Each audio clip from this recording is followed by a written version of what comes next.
నమస్కారం. మా PSR Apple TV channel వీక్షిస్తున్న ప్రేక్షకులందరికీ నా హృదయపూర్వక నమస్కారము. ఈరోజు ముఖ్యాంశాలతో మీ ముందుకొస్తున్న Prasad Allamaraju. AP deputy CM Pawan Kalyan భార్య అన్నా లెజినోవా ఇటీవల తిరుమల శ్రీవారిని దర్శించుకున్నారు. సింగపూర్ అగ్ని ప్రమాదంలో తమ కుమారుడు మార్క్ శంకర్ అగ్ని ప్రమాదం నుంచి బయటపడడంతో భారత్ కు వచ్చిన వెంటనే ఆమె తిరుమలకు వెళ్లి శ్రీవారిని దర్శించుకుని మొక్కును తీర్చుకున్నారు. అయితే ఓ క్రిస్టియన్ అయ్యి ఉండి అన్నా లెజినోవా తిరుమల శ్రీవారిని దర్శించుకోవడం కొందరు సోషల్ మీడియాలో పోస్టులు పెడుతూ ఆమెను ట్రోల్ చేస్తున్నారు. ముఖ్యంగా ఆమె తలనీలాలు సమర్పించుకోవడంతో అది నచ్చని కొంతమంది వ్యక్తులు ఆమెపై ట్రోల్స్ చేస్తున్నారు. కాగా ఇలా చేయడాన్ని తెలంగాణ కాంగ్రెస్ ఎమ్మెల్సీ సీనియర్ టాలీవుడ్ నటి విజయశాంతి ఖండించారు. ఈ సందర్భంగా ఆమె తన ట్విట్టర్ ఖాతాలో ఇలా రాసుకొచ్చారు.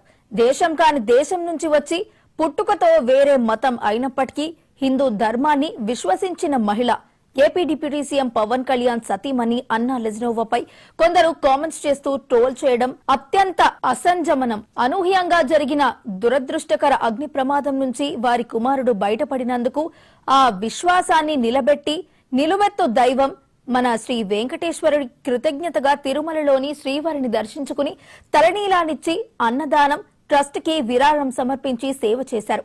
భారత హిందూ సాంప్రదాయాన్ని గౌరవించిన అన్నా లెజినోవాని ట్రోల్ చేసిన వారిని తప్ప అని చెప్పక తప్పడం లేదు అని రాసుకొచ్చారు.